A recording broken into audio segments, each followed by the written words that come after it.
Это является макетом неразрезной оболочки. Размерами в плане 24 на 24 метра каждая. Здесь макет в 1/10 натуральной величины, то есть 2,4 метра на 7,2 метра.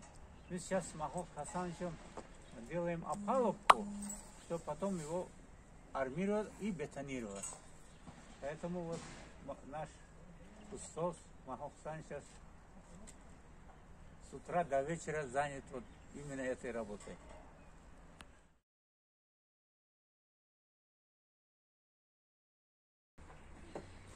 Ma korkasın değil mi? Şumovani ona karda.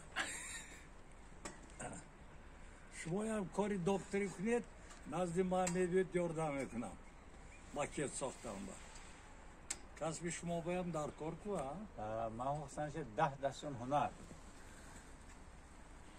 همین برای خودشون کرده، یعنی رادیوس کتی 312 سانتی متر رادیوس کتی همین نباید Ha tarif kunet dar kun. Ha.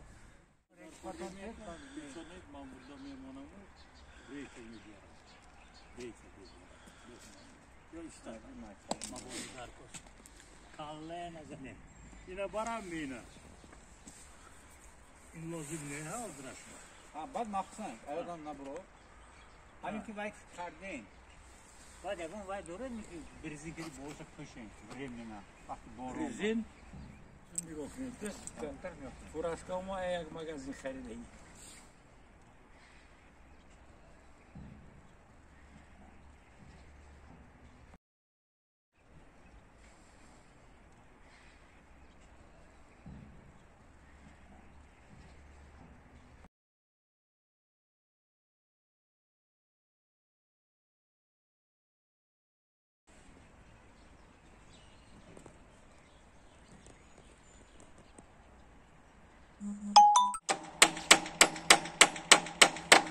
Daram sos.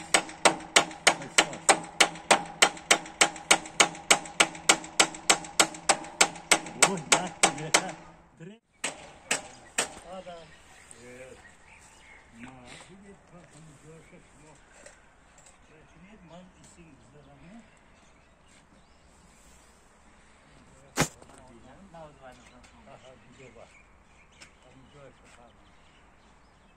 پیشبردن کار علمی در همین میدان ساختمان ما به غیر از دستگذاری باز کارهای علمی تجربه‌ای می‌گذرانیم که همین کنسترکتور نامش ما оболочка двоякой кривизны, یعنی یک کنسترکسیون تنوع قوتی دو طرف کجلا که این در بسیار جاها استفاده برده می شود.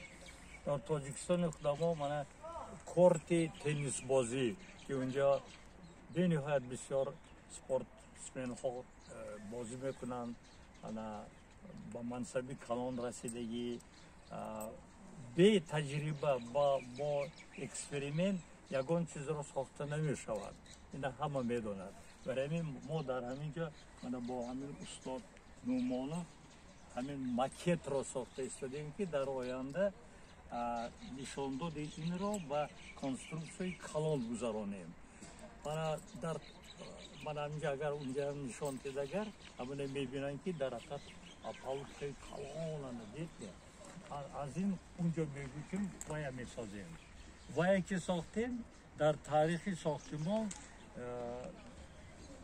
اندازه های 100 در 100 متر همین کنسترکسیون تنوع قبط هست و ما میتوانیم در همینجا باز همین خیلی کلان یک بامپوش را سازیم.